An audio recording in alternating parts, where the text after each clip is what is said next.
Hi. Greetings from Budapest. We're outside the Hotel K+K Opera here in the Hungarian capital, split by the beautiful blue Danube into Buda and Pest. Buda, the famous castle, Pest, some beautiful market streets, a little bit of a communist past as well. Join us as we investigate this fine city of culture, history and resilience.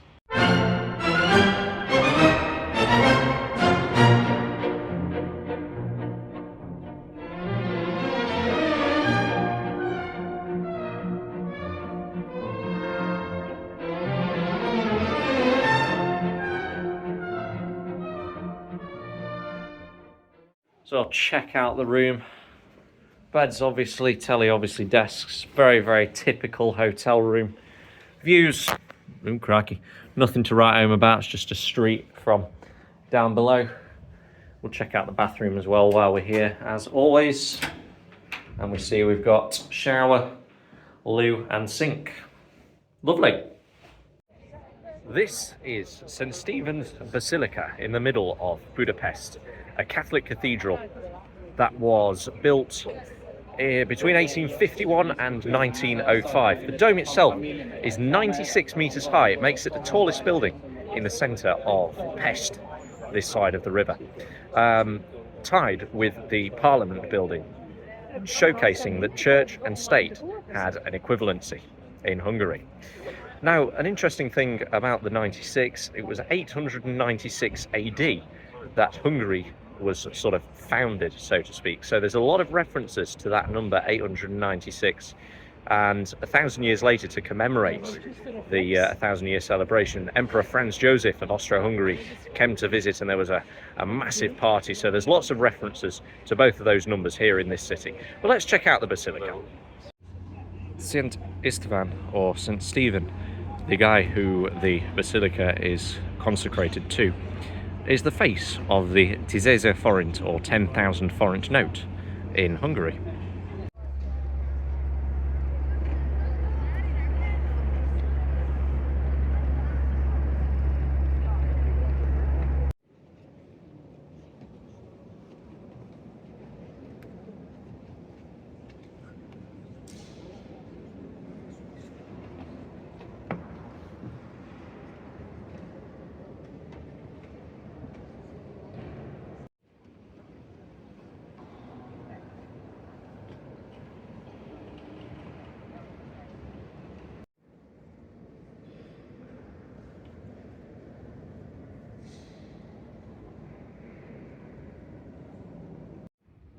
And inside that iconic dome, you can see just how well reinforced it is, as the original one, upon construction of this basilica, actually collapsed, delaying the cathedral being finished. And here's what it is today. Just more of this interesting rafters of this cathedral. You could almost imagine it being a skate park. Just look at how well it's constructed and stood the test of time. And an absolutely stunning view from the terrace of the beautiful Basilica of St. Stephen. Budapest is of course split by the river Danube, which you can just about make out there in the middle of the shot.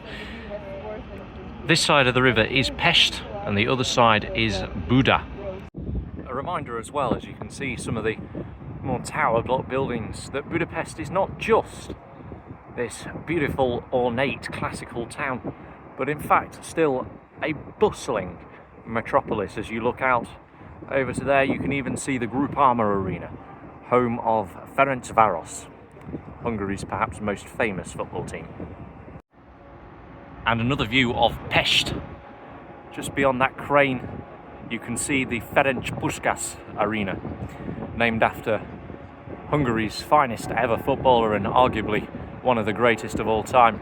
Formerly this was Nep Stadium, where Queen did their very, very famous Hungarian Rhapsody concert as well in this fine city back in the 1980s.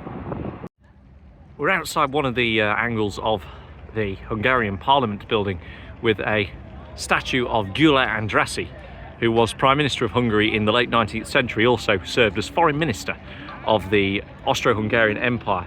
And you can see the Parliament building is just next to the Danube. So another angle of the Hungarian Parliament building, and you can see that the architectural style is not actually too dissimilar to that of the British Houses of Parliament. Some say that this building was inspired and styled by the British Houses of Parliament. The dome at the top of the Hungarian Parliament building is 96 metres up, which is the same height as the dome on the Basilica of St. Stephen. This, of course, as mentioned earlier, was to show the hand-in-hand nature of God and state in Hungary. You will notice that there is a flag there with a hole in the middle of it, and this is to commemorate the 1956 revolution, which happened on October the 25th, which at time of recording was just last week.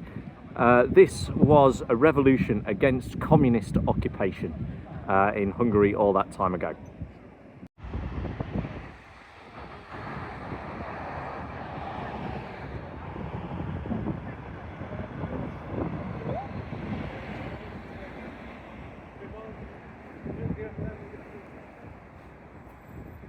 A memorial here for the October the 25th, 1956, where a number of unarmed people were starting a revolution against the communist-backed government when the state police opened fire, resulting in a dreadful massacre.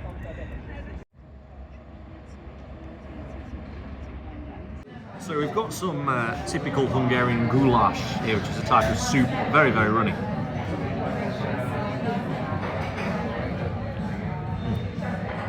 Fantastic.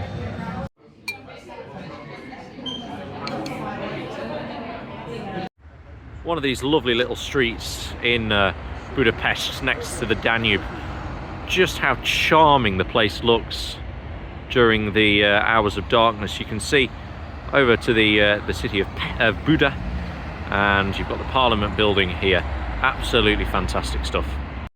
So we find ourselves on a river cruise on the beautiful blue Danube, and behind me here is Margaret Bridge, which crosses the Danube and is one of many road crossings between Buda and Pest. And it also is a three-way bridge to get onto Margaret Island, which is a little bit of an island situated in the middle of the Danube between Buda and Pest. A lovely, quaint little place, and we might see if in the next day or two we can actually take a short trip onto Margaret Island and go and have a look what it's about. And a view of the Parliament building from the water. It does bear a striking resemblance, certainly in location at least, to the British Houses of Parliament, where you've got this building on the banks of the Danube, so too the British Parliament building on the banks of the Thames. It's such a gorgeous building, beautiful architecture, a little imposing, don't get me wrong, but it is absolutely delightful to see this go by on the beautiful blue Danube. As we look onto the western side of the Danube, that is the side of Buda, we can see that this looks slightly more Germanic than a lot of Pest does. Of course, Budapest really is a city where east meets west, and there is certainly much more of a Western influence in terms of the architecture on the side of Buda.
So as we come to the end of our river cruise, about to pass under the Margaret Bridge again, just past, of course, the beautiful Parliament building once more. I hope you've enjoyed the little bits of footage accompanied by the beautiful music of Johann Strauss for the sights along the Danube through Hungary's, frankly, stunning capital city.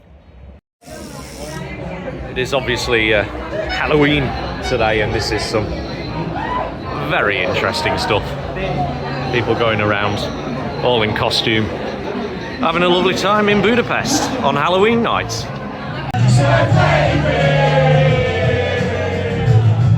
You gotta be the one that saves me.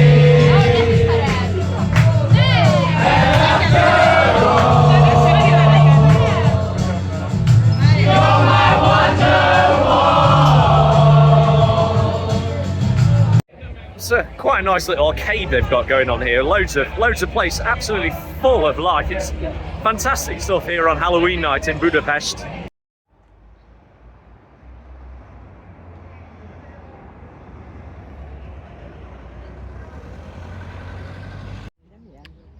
So we're at this little petting zoo on Margaret Island in Budapest. See a few little ponies here. A little bit of a deer in that enclosure there. All sorts of animals dotted around. How lovely. A little bit more of Margaret Island on this beautiful November day in Hungary. You get a temperature of high teens. It just feels like a nice British summer day here on this lovely park. You wouldn't tell you're in the middle of a capital city here, would you? So we've crossed the river into Buda here, and if you look at this architecture, it's that little bit more rabbit's hutch style, and you can see that there is that real communist history in this country, as well as those beautiful ornate buildings that we've seen. You can still see the rabbit's hutch brutalist architecture of some of the houses here in Buda. So this is Halász Bastion, or Fisherman's Bastion, which was built overlooking the Danube in the western city of Buda to commemorate the 1000th anniversary of the city of Budapest in 1896. If you look behind me, you can see this beautiful view over the Danube of the famous Parliament building and of also the Basilica, indicating an absolutely gorgeous view of the Hungarian capital. Just by the Széchenyi chain bridge is this little funicular railway carrying passengers from the banks of the Danube up towards Buda Castle, up in the gods up here. A very convenient way to do it, but I didn't want to cough up the cash, so we're walking.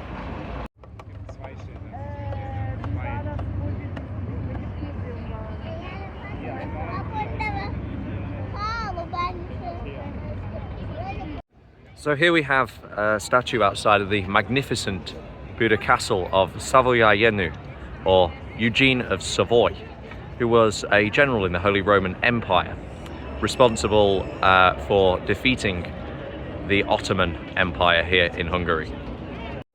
So here at the beautiful Buda Castle, which is architecturally very similar to many buildings that you would find in Vienna. It's in that typical romantic classical style, and of course this was one of the main points in the Austro-Hungarian Empire. Of course, Emperor Franz Joseph was instrumental in the expansion of this beautiful palace, where work is still going today to make sure it is as beautiful and as preserved as it once was. Just one of the courtyards of the beautiful Buda Castle. So look at this. So similar, of course, to what you would expect of the traditional Austro-Hungarian design. Absolutely beautiful. So this is the National Museum of Hungary. Beautiful building, of course, in this old classical style. Got a few statues outside of it across the road from some old, more commie style buildings. Let's go and check out what we can find in the National Museum of Hungary. You can see dotted around the top of this charming little chamber many of the Hungarian family crests from days gone by.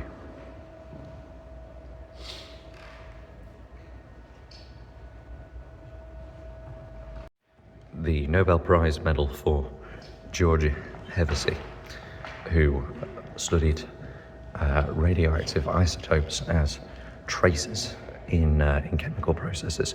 This technique is still used in medicine today, and he won the Nobel Prize in chemistry, so clearly a far better chemist than I will ever be. Here in the museum there are a number of decorative, traditional Hungarian, for want of a better phrase, pots and pans, including little bits of glassware and bits of pottery. It's all very nicely designed, of course. A frankly beautiful stairwell here. I certainly wouldn't be complaining if this was my house. Look at the colours, look at the intricacy of this artwork. It is just beautiful. As is typical with many buildings of this style and era, here is the rotunda in the middle of it. Again, beautifully designed in this lovely pink colour. Absolutely gorgeous.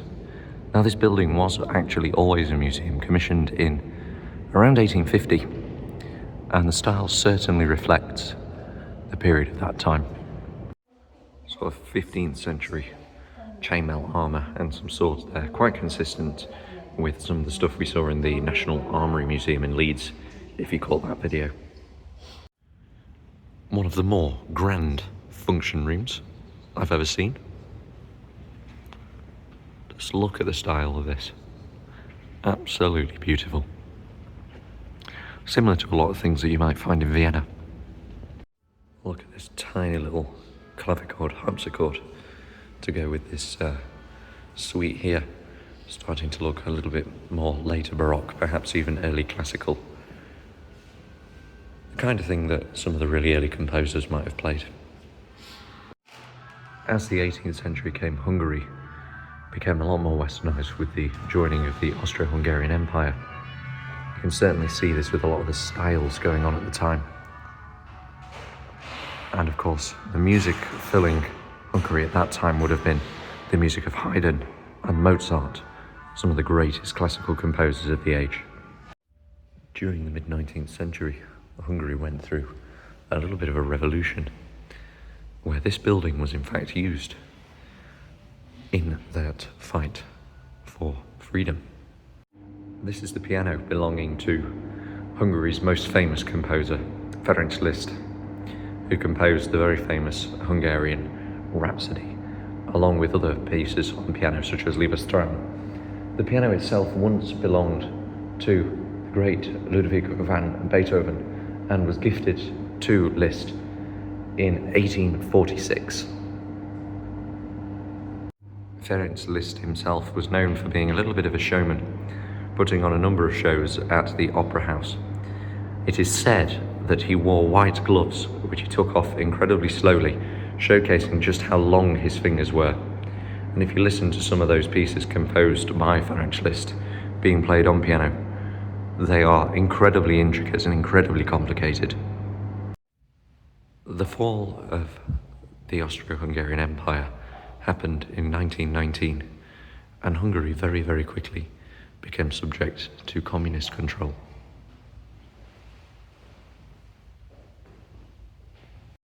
During the Second World War, Hungary was under Nazi and Soviet control.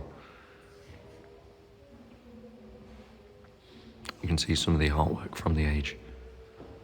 The old hammer and sickle features there. Hungary remained under communist control from the end of the Second World War, 1945, up until the collapse of the Soviet Union in 1990.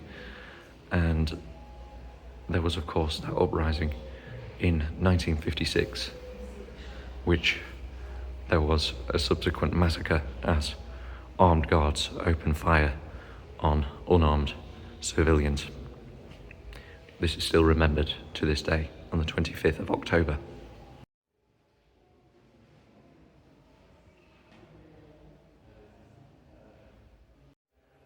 For many, you may even remember the 1990s.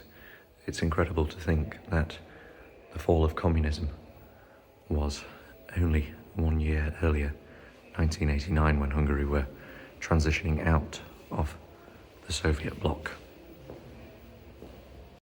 A memory here of the 1956 uprising. You notice that hole in the middle of the Hungarian flag, which cut out the crest with the red star.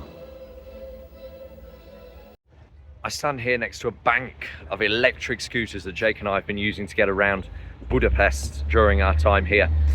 However, with the exception of yesterday, we met up with my Hungarian friend Vivi, who does not want to associate herself with these lime and bolt scooters. So we took the metro and the buses and the trams yesterday. But they have been absolutely brilliant. Convenient way of getting about, fast, easy, cheap.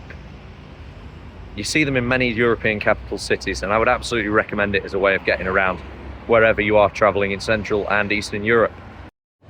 Hungarian chimney cake, a traditional thing to eat here in Budapest, so we thought we'd better try one and see what it's like. Köszönöm. Thank you. And here you have it. Hi. Look at this. It looks incredibly unhealthy, but we'll enjoy it nonetheless. So here we go, let's give this a try. It looks like a kind of donut-y type thing. Incredibly sweet. Tune in again in a sec for the donut bit. So now it's time to try the actual donut-y style cake bit of this chimney cake. You can see all the malina raspberry dripping down my hand. It makes me look like I've shot someone. So let's give this a go.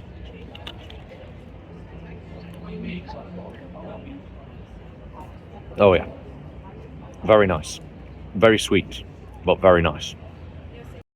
So that brings our Hungarian Rhapsody to a close. As I'm sure you can probably tell, as the weekend has gone on, my voice has become more and more hoarse, as I think I might be coming down with a bit of a cold, but who knows.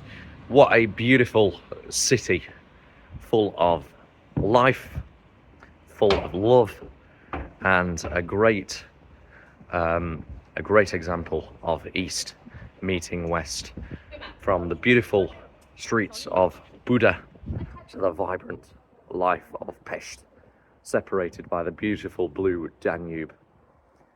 What a time, what a place. Come and visit wonderful Budapest in wonderful Hungary. See you soon.